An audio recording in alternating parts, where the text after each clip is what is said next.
Hello बच्चों, आज के इस वीडियो में मैं आप लोगों को जो टॉपिक पढ़ाने जा रही हूँ वो है न्याय निगमन या सिलोगिज्म। न्याय निगमन क्या होता है? न्याय निगमन या सिलोगिज्म ये एक ग्रीक वर्ड है जिसका अर्थ होता है अनुमान के आधार पर तर्क लगाना। अनुमान के आधार पर तर्क लगाना। अब ये न्याय कहाँ होता है? न्याय कोर्ट में होता है ना।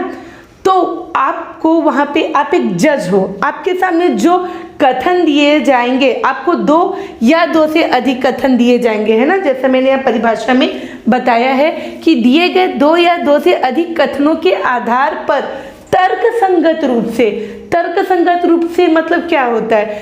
आपको दो कथन दिए रहेंगे, हो सकता है कभी कभी दो से ज़्यादा कथन दिए हो, तो उन कथनों को आपको पढ़ना है और जो आपको दिखाया जा रहा है केवल उसी को सच मानना है। अपने मन से न कोई लाइन ऐड करनी है और न ही कुछ निकालना है ना। जो आपको दिया गया है उसे सच मान लेना है।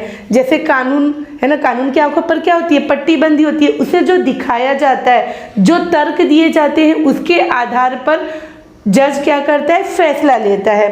अब एग्जाम में इस पोर्शन से 5 क्वेश्चन आते ही हैं, तो अगर आप ये न्याय निगमन यानी कि सिलोगिज्म पर बेस्ड क्वेश्चन को सॉल्व करना सीख जाते हैं तो ये 5 मार्क्स आपके कहीं नहीं गए हैं। ओके, तो आप इसको स्टार्ट करने से पहले आई विल सजेस्ट यू कि आप लोग कॉपी और पेन लेकर बैठिए और फटाफट मेरे साथ नोट्स बनाते जाइए। जैसा जैसा मैं आपको बताऊंगी, आज इस टॉपिक का ये पहला वीडियो है जिसमें कि मैं आपको 9 नियम बताऊंगी। 9 नियम बताऊंगी। इन 9 नियमों को आज आपको सीखना है, प्रैक्टिस करना है, ठीक है। जब जैसे जैसे नियम आएंगे तो आपको थोड़ी थोड़ी चीज़ें समझ आने लगेगी, है ना। अभी क्या है, ये वर्ड आप लोगों के लिए नया है बिल्कुल, लेकिन अभी जो मैं 9 नियम बताऊंगी उसे बिल्कुल आपको नोट कर लेना है, उसकी प्रैक्टिस करनी है। फिर मैं इस न्याय निगमन यानी कि सिलोगिज्म पर बेस्ड क्वेश्चन कराऊंगी और डेफिनेटली अगर आप वो 9 नियमों को अच्छी तरह से पढ़ लेते हैं, समझ लेते हैं, तो आप एग्जाम में इस पर बेस्ड जितने भी क्वेश्चन आएंगे उनको आप बिल्कुल सही तरीके से सॉल्व कर लेंगे। इसमें बिल्कुल भी टाइम भी नहीं लगेगा। अगर आप नियमों को अच्छी तरह समझ लेंगे तो इन क्वेश्चंस को करने में आपका टाइम भी बचता है, यानी विदिन 1 to 2 मिनट्स आप 5 क्वेश्चन सॉल्व कर सकते हैं। ओके, तो स्टार्ट करते हैं आज का टॉपिक न्याय निगमन। तो जैसा कि मैंने यहाँ पे परिभाषा लिखा है कि न्याय यानी कि सिलोगिज्म एक ग्रीक शब्द है जिसका अर्थ अनुमान पर आधारित तर्क करना है। दिए गए 2 या 2 से अधिक कथनों के आधार पर तर्क संगत रूप से जो आपको दिखाया जा रहा है उसे ही सच मानना है। मैंने बार बार कहा है, जो आपको दिखाया जाएगा उसको सच मानना है। उसके आधार पर आपको निष्कर्ष पर यानी अपने जजमेंट पर पहुंचना है। ना आपको अपने मन से कुछ सोचना है और ना जो दिखाया गया उसमें से कुछ हटा देना है। जो कथन दिया गया है उसको एज इट इज सच मानकर चलना है और तर्क संगत यानी अपने तर्क के आधार पर आपको निर्णय लेना है, ठीक है। तो तर्क संगत रूप से निष्कर्ष तक पहुंचना ही न्याय निगमन या सिलोगिज्म कहलाता है। तो जैसे मैंने बताया कि 9 नियम करवाऊंगी, उन 9 नियमों को आपको अच्छी तरह से प्रैक्टिस करना है। तो चलिए पढ़ते हैं नियम 1। तो ये जो मैं 9 नियम आपको बताने जा रही हूँ उसे मैंने यहाँ पे उदाहरण के माध्यम से समझाया हुआ है। आपको एग्जाम में इस तरह से 2 कथन दिए जाएंगे। पहला कथन है सभी कलम कागज है और सभी कागज किताब है। अब आपको ये जो सेंटेंस है थोड़े से अजीब लग रहे होंगे, लेकिन आपको इसी को सच मान के जो यहाँ लिखा है उसको आपको 100% सच मानकर चलना है। तो सभी कलम कागज है और सभी कागज किताब है। तो इस तरह के प्रश्नों को सॉल्व करने के लिए हम क्या करेंगे, यहाँ पे वेन डायग्राम को यूज करेंगे। वेन डायग्राम का वीडियो मैंने कल भी डाला था अपने चैनल पे, ठीक है। तो सभी कलम कागज है, जिन बच्चों ने नहीं देखा वो उसको देख लेंगे, तो ये आपको वेन डायग्राम को बनाने में आसानी आ जाएगी। तो यहाँ है सभी कलम कागज है, तो मैं लिखूंगी कलम। अब सभी कलम क्या है? कागज है। सभी कलम क्या है? कागज है। और सभी कागज क्या है? किताब है। ये जो सभी कागज है ये क्या है? किताब के अंदर आ जाएंगे, ठीक है।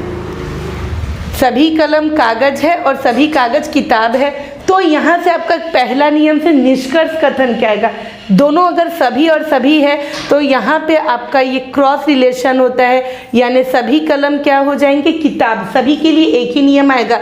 अगर पहला कथन भी सभी है और दूसरा कथन भी सभी से स्टार्ट हो रहा है और दोनों ही सकारात्मक है, यानी इसमें कुछ भी नहीं वाला वर्ड यूज नहीं हुआ है, सभी कलम कागज है, सभी कागज किताब है, तो इसका मतलब होगा सभी कलम किताब है। देखो सभी कलम क्या है, किताब है। ये तो सभी वाले निष्कर्ष की बात हुई, ये हम निष्कर्ष लिख रहे हैं सभी वाला।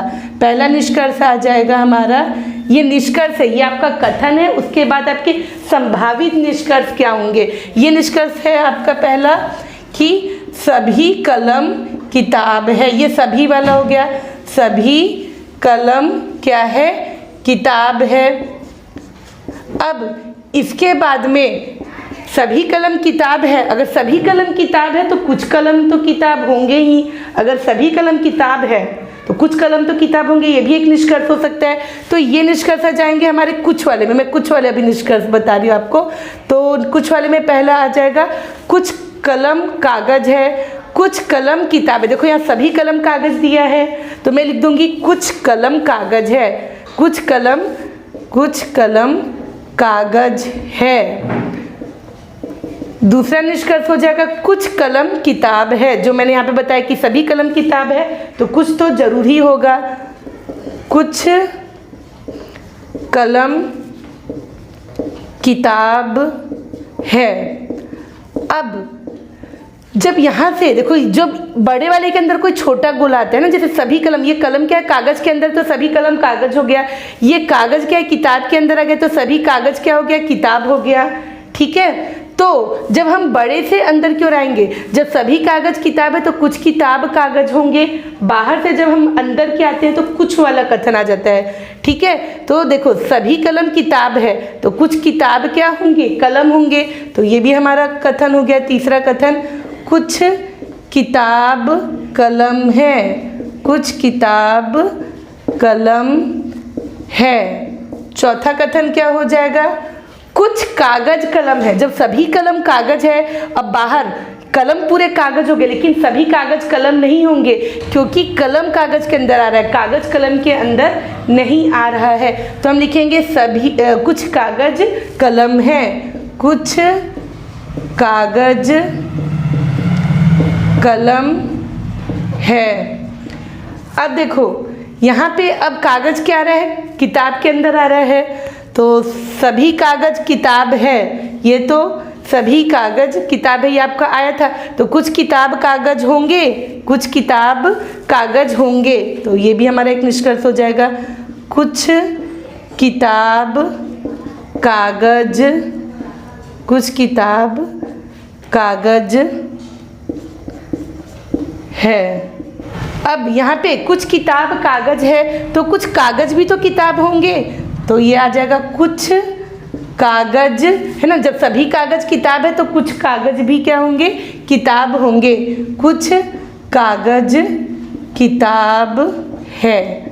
ओके, तो इस तरह से हमने ये पहले नियम जो है, जिसमें अगर इस तरह का कथन दिया है, पहला वाला भी सभी वाले में है, दूसरा भी सभी से शुरू हो रहा है, तो उसका निष्कर्ष एक आएगा सभी वाला। और उसमें रिलेशन कैसा आएगा, देखिए इस तरह से क्रॉस, सभी कलम कागज है और सभी कागज किताब है तो सभी कलम किताब है। आप चाहो तो इसे डायग्राम के भी माध्यम से समझ सकते हैं। सभी कलम कागज है, सभी कागज किताब है, तो क्या हो जाएगा, सभी कलम किताब हो जाएगा। बाकी कुछ वाले ये निष्कर्ष हो गए, है ना, सभी में एक निष्कर्ष और कुछ वाले हमारे 6 निष्कर्ष होंगे। अब बढ़ते हैं अगले नियम यानी अगले डायग्राम की तरफ। अब ये हम नियम 2 के तहत इस तरह के कथन देखते हैं। इसमें क्या होगा, आपका पहला वाक्य कुछ से शुरू होगा, कुछ पेंसिल कलम है, और दूसरा कथन है सभी कलम कागज है। इन कथनों के आधार पर हमको निष्कर्ष पर पहुंचना है। तो जब पहला कथन कुछ से और दूसरा कथन सभी से स्टार्ट होगा तो आपका यहाँ पे देखो ये कुछ पेंसिल कलम है और सभी कलम कागज है, तो कुछ पेंसिल कागज है, ये निष्कर्ष आपका डेफिनेटली आएगा। मैं इसको वेन डायग्राम के भी आधार पे बताऊंगी इसका जो निष्कर्ष है ना। निष्कर्ष क्या हो जाएगा, कुछ पेंसिल कागज है, ये आपको थोड़ा डिफिकल्ट लगेगा, अभी वेन डायग्राम से बता रही हूँ मैं, तो बहुत इजी हो जाएगा ये आपके लिए। देखिए अब वेन डायग्राम के माध्यम से बता रही हूँ। कुछ पेंसिल कलम है, ये मैंने बना लिया पेंसिल। अब बोल रहा है कुछ पेंसिल कलम है, कुछ हिस्सा इसका किस में आ जा रहा है, कलम में। अगर सभी होता तो ये कलम बाहर से आता। तो कुछ पेंसिल क्या है, कलम है, और सभी कलम क्या है, कागज है। सभी कलम क्या हो गया हमारा, ये कागज के अंदर आ गया। सभी कलम कहाँ पे आ गया, कागज के अंदर आ गया। अब इससे और क्या क्या निष्कर्ष निकल सकते हैं। एक तो मैंने डायरेक्टली निष्कर्ष बताया, आप ये वेन डायग्राम के भी माध्यम से बता सकते थे कि कुछ पेंसिल कलम है और सभी कलम कागज है, तो कुछ पेंसिल कागज होंगे। देखिए कुछ पेंसिल का कुछ हिस्सा कागज में आ रहा है। और निष्कर्षों पे निष्कर्ष देख लेते हैं। तो पहला निष्कर्ष है, निष्कर्ष पहला जो मैंने डायरेक्टली बता दिया बिना वेन डायग्राम बताए ही। बट आपको एग्जाम में अगर अभी इसकी प्रैक्टिस नहीं है तो पहले इससे प्रैक्टिस कर लेना है ना। अगर पहला कथन कुछ और दूसरा कथन सभी है तब हम ऐसा निकाल सकते हैं। हर जगह ये एप्लीकेबल नहीं होगा, आपको वेन डायग्राम के आधार पर ही आंसर करना है। तो यहाँ पे हो जाएगा कुछ पेंसिल कलम है, तो कुछ कलम भी तो पेंसिल होगी, तो ये दूसरा निष्कर्ष होगा। कुछ कलम पेंसिल है। देखो कुछ पेंसिल अगर कलम है तो कुछ कलम भी पेंसिल होगी। कुछ कलम पेंसिल है, ये मैं निष्कर्ष लिख रही हूँ। ये हमारा डायरेक्ट निष्कर्ष आ गया और ये हमारे और संभावित निष्कर्ष है। ठीक है, तीसरा निष्कर्ष क्या हो सकता है। अब देखो सभी कलम कागज है, सभी कलम कागज है, तो कुछ कलम तो कागज होंगे ही। तो दूसरा निष्कर्ष आप लिखेंगे कुछ कलम कागज है, कुछ कलम कागज है। और तीसरा निष्कर्ष क्या हो जाएगा, यहाँ पे कुछ पेंसिल कागज है, जो मैंने एक तो ये हो गया हमारा कुछ पेंसिल कागज है, तो कुछ कागज भी तो पेंसिल होगा। कुछ पेंसिल कागज है तो कुछ कागज भी तो पेंसिल होगा। ये हमारा चौथा निष्कर्ष। कुछ कागज पेंसिल है, तो ये हमारा दूसरे तरह का भी ये डायग्राम हो गया। यानी आपको मैं 9 तरह के वेन डायग्राम बताऊंगी, यानी क्वेश्चन कथन आपके किस किस तरह से आएंगे और उसके आधार पर आप किन किन निष्कर्षों पर, किन किन फैसलों पर आप पहुंच सकते हैं। संभावित आपके निष्कर्ष क्या होंगे वो मैं बताऊंगी। आपको क्या करना है, आपको ये जो कथन दिया रहेगा ना, ये इसको आपको सर्वमान्य सत्य समझकर चलना है। यानी ये जो दिया है वो 100% सही है और इसी के आधार पर आपको अपने निष्कर्ष लेना है। क्या क्या चीज़ें हो सकती है अगर ये 2 कथन इस तरह के दिए हुए हैं। तो बढ़ते हैं अगले नियम की तरफ। अब तीसरा हमारा जो नियम है ना, तीसरा जो वेन डायग्राम बनने जा रहा है उसका कथन हो सकता है कुछ इस तरह हो। पहला कथन ये सभी से स्टार्ट हुआ, सभी हाथी गाय है और कुछ गाय बकरी है। चलिए वेन डायग्राम के माध्यम से समझाते हैं। सभी हाथी गाय है, तो मैंने पहले हाथी को बना दिया। अब ये जितने भी हाथी है, सभी हाथी क्या है, गाय है। ओके, सभी हाथी क्या हो गए, गाय हो गए। अब कुछ गाय बकरी है, तो गाय का कुछ हिस्सा कहाँ चला गया, बकरी में चला गया। इसके आधार पर आप क्या क्या निष्कर्ष निकाल सकते हैं। तो चलिए बढ़ते हैं निष्कर्ष कथन की तरफ हमारा। तो देखो सभी हाथी गाय है, तो कुछ हाथी तो गाय होंगे ही। चलिए पहला ये हमारा हो गया, कुछ हाथी गाय है। अच्छा, सभी हाथी गाय है, ओके, तो कुछ गाय हाथी होंगे, गाय बाहर है, तो कुछ गाय तो हाथी होंगे। जब हम बाहर से अंदर की तरफ आते हैं तो ये दूसरा निष्कर्ष हो जाएगा, कुछ गाय हाथी है। तीसरा निष्कर्ष क्या हो जाएगा, देखो कुछ गाय बकरी है, तो कुछ बकरी भी तो गाय होंगे। ये तीसरा निष्कर्ष हो जाएगा, कुछ बकरी गाय है। अगला जो आप लोग देखेंगे चौथा कथन है ना, इसको चौथा कथन का जो प्रारूप है, कुछ मकान खाली है, कुछ खाली बोतल है। वेन डायग्राम बनाते, मकान पहले लेते हैं। अब ये हो गया हमारा मकान, तो कुछ जो मकान है ना, मकान क्या है, कुछ मकान, यानी हम लोग थोड़ा सा यहाँ पे ले लेंगे। कुछ मकान क्या है, खाली है, और कुछ खाली क्या है, बोतल है। ये कुछ खाली क्या है, बोतल है। ओके, कुछ मकान खाली है और कुछ खाली बोतल है। तो इसके आधार पे हम लोग क्या निष्कर्ष पर पहुंचेंगे, क्या निष्कर्ष पर पहुंचेंगे। पहला निष्कर्ष हो जाएगा कुछ मकान खाली है, तो तो क्या हो जाएगा, कुछ खाली मकान है, उसका भी उल्टा भी तो होगा, कुछ मकान खाली है, ये इसका कुछ भाग में आ रहा है तो इसका भी तो कुछ भाग इसमें आ रहा है, तो हम लिखेंगे कुछ खाली मकान है, कुछ खाली मकान है। और कुछ खाली बोतल है, तो कुछ बोतल भी क्या हो जाएगा, खाली है, कुछ बोतल खाली है। अब पांचवा जो हमारा नियम है, पांचवें नियम के अनुसार जो वेन डायग्राम बनेगा, हो सकता है आपको कथन इस तरह का दिया हो, कोई घड़ी अच्छी नहीं है और कोई अच्छा रेडियो नहीं है, दोनों में ही नहीं नहीं, यानी नकारात्मक वाक्य आ रहे हैं। तब हमें क्या करना है, पहले तो वेन डायग्राम बनाना है। कोई घड़ी अच्छी नहीं है, घड़ी बना दिया, कोई भी घड़ी अच्छी नहीं है, तो ना इसका कुछ पार्ट ना थोड़ा सा भी कोई पार्ट उसमें नहीं आना चाहिए अच्छे में, तो दोनों को हम अलग बना देंगे। कोई भी घड़ी अच्छी नहीं है, दोनों अलग अलग हमने बना दिया। फिर दूसरा क्या बोला, कोई अच्छा रेडियो नहीं है, कोई अच्छा रेडियो नहीं है, तो ये रेडियो को भी हमने अलग कर दिया। ओके, हाँ ये अच्छी अच्छा एक ही वर्ड है। ओके, कोई अच्छा रेडियो नहीं है, तीनों अलग अलग है, तीनों इंडिविजुअल है। अब यहाँ पे क्या निष्कर्ष आएगा, यहाँ पर क्या निष्कर्ष हो सकता है, कोई रिलेशन ही नहीं है, कोई संबंध ही नहीं है, तो कोई घड़ी अच्छी नहीं है, कोई घड़ी अच्छी नहीं है, तो इसका उल्टा भी तो सकता है, कोई अच्छी घड़ी नहीं है, कोई घड़ी अच्छी नहीं है तो कोई अच्छी भी तो घड़ी नहीं है, तो हम पहला निष्कर्ष लिखेंगे जस्ट इसका अपोजिट, कोई अच्छी घड़ी नहीं है। अच्छा, दूसरा है कोई अच्छा रेडियो नहीं है, कोई अच्छा रेडियो नहीं है तो कोई रेडियो अच्छा नहीं है, ये दूसरा निष्कर्ष हो जाएगा। कोई अच्छा रेडियो नहीं है, कोई अच्छा रेडियो नहीं है। तीसरा क्या निष्कर्ष हो सकता है, अब कोई, जब कोई वाला वर्ड बच्चों आएगा तो आपको कोई और कुछ दोनों लेके चलना है, कोई आ जाएगा तो कुछ भी आएगा। अगर कोई घड़ी अच्छी नहीं है तो कुछ घड़ी अच्छी नहीं है, जब कोई पार्टी अच्छा नहीं तो कुछ भी पार्ट अच्छा नहीं होगा, है ना। जब पूरा का पूरा ही अच्छा नहीं है तो उसका थोड़ा भी जो भाग है वो अच्छा नहीं होगा। तो आप लोग तीसरा निष्कर्ष, कुछ घड़ी अच्छी है ना, कोई घड़ी अच्छी नहीं तो आप ले लोगे कुछ घड़ी अच्छी नहीं है, कुछ घड़ी अच्छी नहीं है।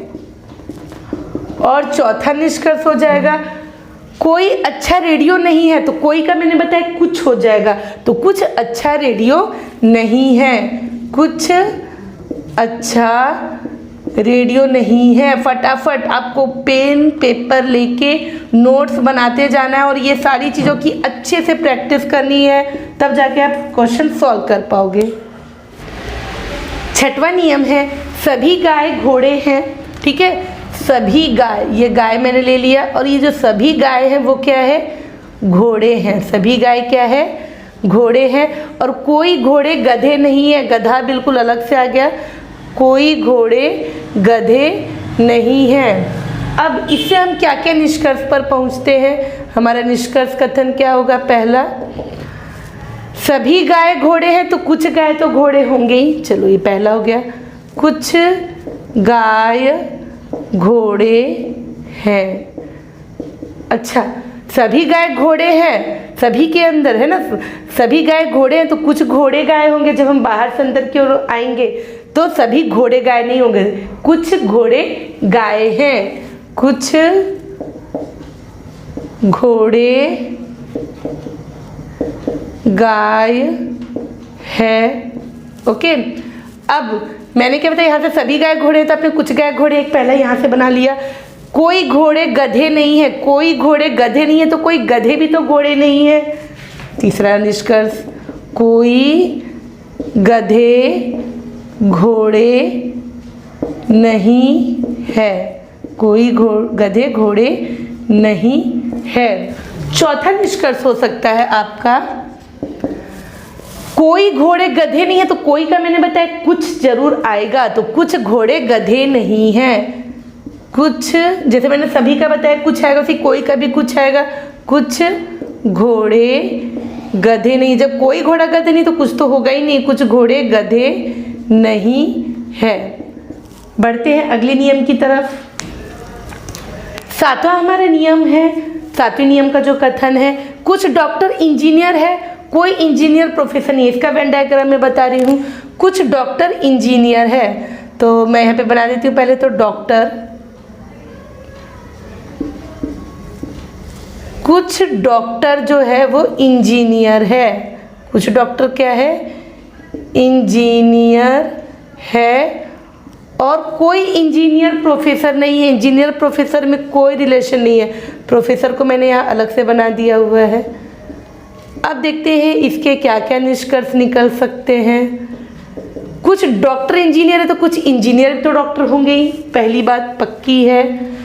कुछ इंजीनियर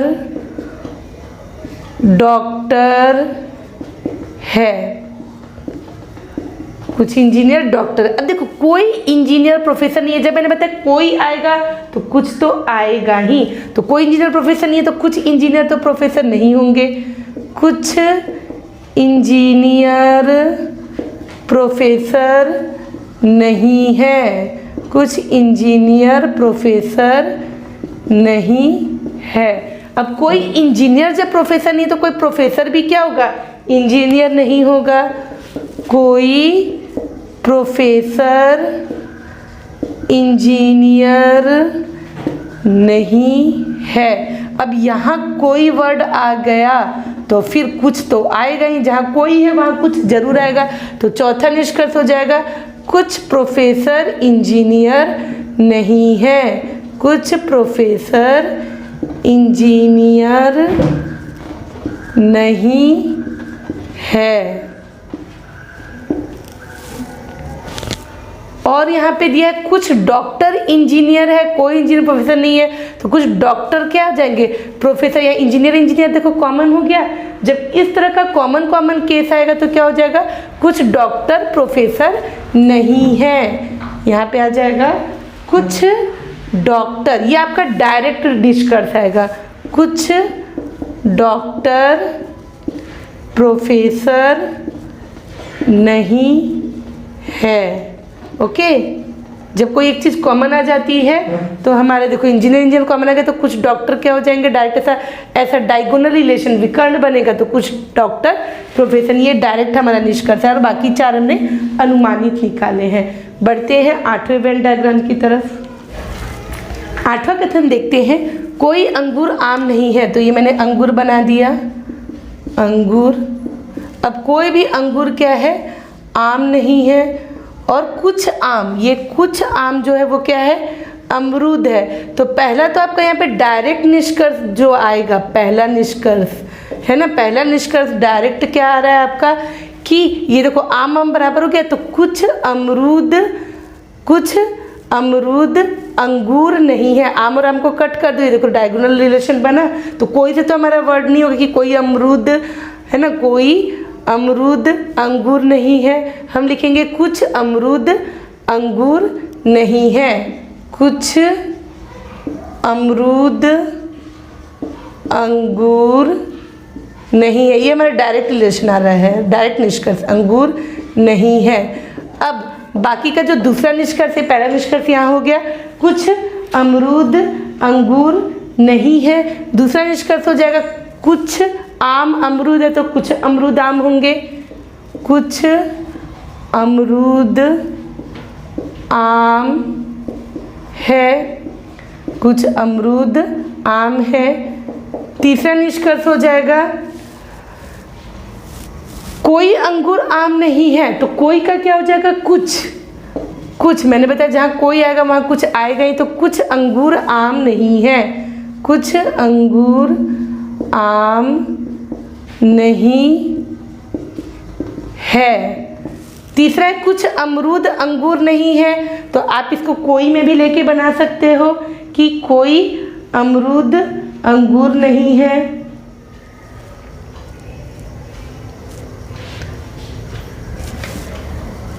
चौथा निष्कर्ष कोई अंगूर आम नहीं है का हो जाएगा कोई आम अंगूर नहीं है। उल्टा भी तो हो सकता है चौथा, कोई आम अंगूर नहीं है। कोई आम, देखिए कोई आम अंगूर नहीं है।